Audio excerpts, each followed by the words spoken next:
Hello mga ka-tennis! Ngayon ay mag-string tayo ng aking Wilson Pro Staff 97 340 grams na raketa.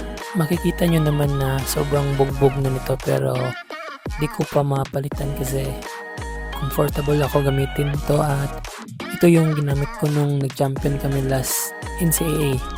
Ngayon lang ako naka-upload kasi busy sa training and tune-up sa iba't ibang schools like Ateneo de Manila University, De La Salle University, University of the Philippines, University of the East at marami pang upcoming tune-up sa susunod na mga araw.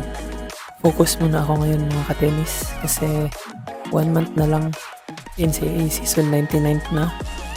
Need na namin i-defend ang champion at ito na yung pinaka-last playing year ko as a varsity student.